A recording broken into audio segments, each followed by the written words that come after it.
पंजाब में रहने वाले लोगों की लॉन्ग स्टैंडिंग डिमांड थी कि अमृतसर से दिल्ली को एक्सप्रेसवे से जोड़ा जाए और इस डिमांड को दिल्ली अमृतसर कटरा एक्सप्रेसवे पूरा करेगा। दोस्तों, इस एक्सप्रेसवे को भारतमाला परियोजना के अंडर बनाया जा रहा है। हजारों करोड़ों रुपए की लागत से बनाए जाने वाला ये एक्सप्रेसवे इंडियन इकोनॉमी को मच नीडेड बूस्ट देने का काम करेगा। वर्ल्ड क्लास स्टैंडर्ड के साथ बनने वाला ये एक्सप्रेसवे लॉजिस्टिक की कॉस्ट को कम और ट्रांसपोर्टेशन मोबिलिटी के पर्सपेक्टिव से पंक्चुअलिटी बढ़ाएगा। तो दोस्तों, ये एक्सप्रेसवे दिल्ली से अमृतसर और कटरा के बीच में बनाया जा रहा है। 670 किलोमीटर की टोटल लेंथ के साथ ये एक्सप्रेसवे पंजाब और जम्मू कश्मीर का पहला एक्सप्रेसवे होगा, जिसे 37,500 करोड़ रुपए की लागत से बनाया जा रहा है।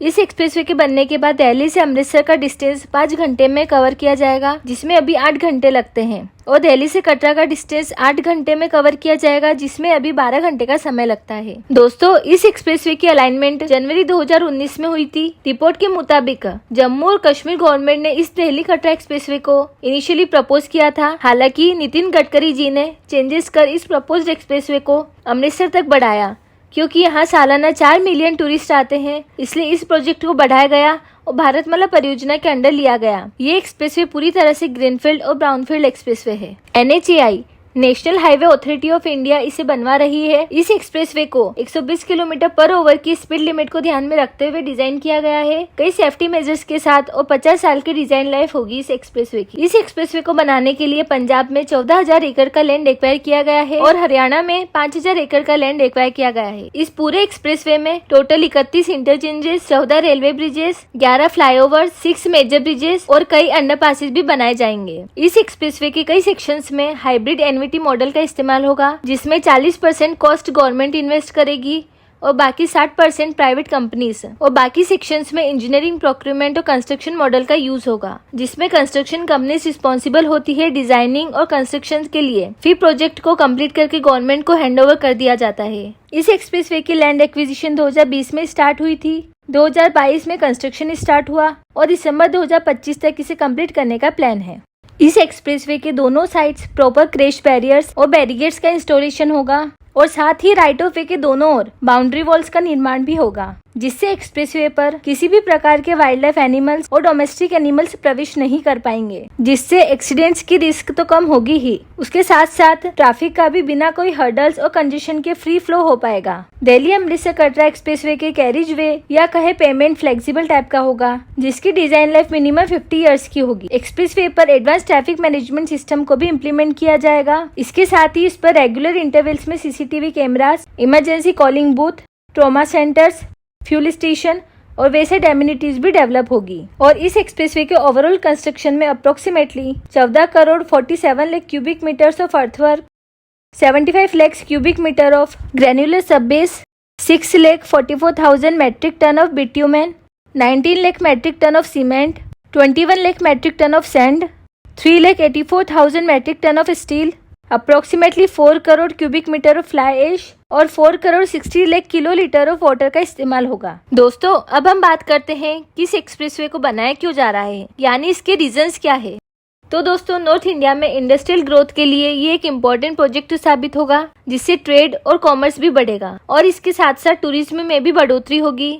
इसलिए ये नया एक्सप्रेसवे बनाने की जरूरत पड़ी दिल्ली से अमृतसर और कटरा के बीच। अभी इंडिया में लगभग 3300 किलोमीटर के एक्सप्रेसवे ऑपरेशनल है, लेकिन कोई भी दिल्ली को पंजाब और जम्मू कश्मीर से नहीं जोड़ता। ये ऐसा पहला एक्सप्रेसवे होगा जो दिल्ली, पंजाब और जम्मू कश्मीर में कनेक्टिविटी बढ़ाएगा। प्रेजेंट में जो दिल्ली से अमृतसर और कटरा का रूट है NH44, वो देश के सबसे बड़े बिजिएस्ट हाईवे में से एक है, जो पानीपत, करनाल, अम्बाला, लुधियाना और जालंधर इन सारी मेजर सिटीज से होकर जाता है। इसके अलावा ये चंडीगढ़ और शिमला को भी कनेक्ट करता है। ट्रैफिक बढ़ने से ये अपनी कैपेसिटी रीच कर चुका है, जिससे कई इलाकों में बॉटलनेक्स भी उभर के आए हैं, जिससे एक्सीडेंट्स भी बढ़ गए हैं इस हाईवे पर। वैसे तो इसके दिल्ली से पानीपत वाले हाईवे को अपग्रेड करके एक एक्सप्रेसवे के रूप में बनाया जा रहा है 8 लेन्स का, मगर पानीपत के आगे से अपग्रेड करना काफी मुश्किल साबित हो रहा है, क्योंकि एग्जिस्टिंग ब्रिजेस को एक्सपेंड करना पॉसिबल नहीं है कई जगहों पर, और न्यू ब्रिजेस ऐड करना मुश्किल होगा, स्पेशली रेलवे लाइन के ऊपर से, जहाँ स्पेस ऑलरेडी काफी कम होती है।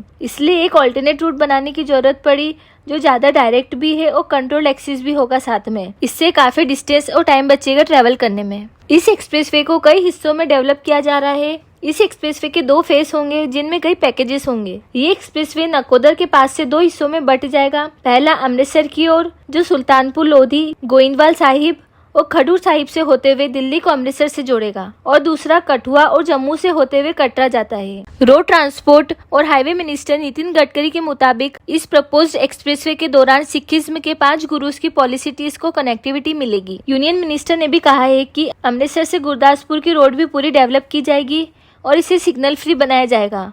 उन्होंने कहा कि ग्रीनफील्ड अलाइनमेंट से गोइंदवाल साहिब, सुल्तानपुर लोधी, खाडूर साहिब और newly established Dera Baba Nanak Kartarpur Sahib international corridor को अमृतसर के साथ शॉर्टेस्ट, फास्टेस्ट और अल्टरनेट कनेक्टिविटी मिलेगी। दोस्तों, अब हम बात करते हैं इस एक्सप्रेसवे को बनाने के क्या क्या बेनिफिट्स हैं। Number 1, solve existing problems.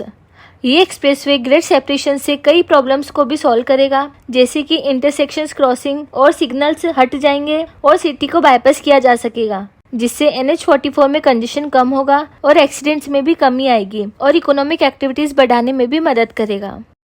Number 2, shorter distance. इस एक्सप्रेसवे के बनने से दिल्ली से अमृतसर और कटरा के बीच की दूरी भी बहुत कम हुई है। Number 3, save time and fuel. Delhi से अमृतसर और कटरा के बीच की दूरी कम होने की वजह से समय और फ्यूल में भी काफी बचत होगी। Number 4, logistic cost decreases. Logistic cost कम होने की वजह से आसपास के रीजन्स में इन्वेस्टमेंट बढ़ेगा, जिससे कई लोगों को एम्प्लॉयमेंट भी मिलेगा। नंबर 5, लेस ट्रैफिक कम होगा, स्पेशली ग्रैंड ट्रक रोड में, क्योंकि सिग्निफिकेंट ट्रैफिक शिफ्ट हो जाएगा नए एक्सप्रेसवे पर, जिससे रिलीजियस पिलग्रिमेज और टूरिज्म में भी बढ़ोतरी देखने को मिलेगी, स्पेशली कटरा में माता वैष्णो देवी मंदिर और पंजाब में डेरा बाबा नानक करतारपुर कॉरिडोर के लिए।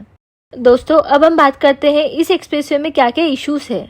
इस एक्सप्रेसवे को बनाने में कई इश्यूज भी आए थे, जैसे पंजाब के कई किसानों ने नाराजगी जताई थी लैंड एक्विजिशन के लो कंपेंसेशन की वजह से। इसके अलावा ये भी डर था कि ये एक्सप्रेसवे व्यास नदी की dolphin, soft shelled turtle, otters और घड़ियाल को भी नुकसान पहुंचा सकता है, जो ज्यादातर कालीबे कंजर्वेशन रिजर्व्स में रहते हैं। ब्रिजेस को व्यास और कालीबे के ऊपर बनाया जाना है, उधर भी सेंसिटिव वाइल्ड लाइफ रहती है। Wild life institute of India ने सर्वे करने के बाद कुछ गाइडलाइंस दी कंस्ट्रक्शन कंपनीज को, जिससे इन पर ज्यादा बुरा असर ना पड़े, और उसके बाद ही ये एक्सप्रेसवे बनाने की परमिशन मिली। तो दोस्तों, ऐसे और भी मेगा प्रोजेक्ट्स के बारे में जानने के लिए सब्सक्राइब करें। धन्यवाद।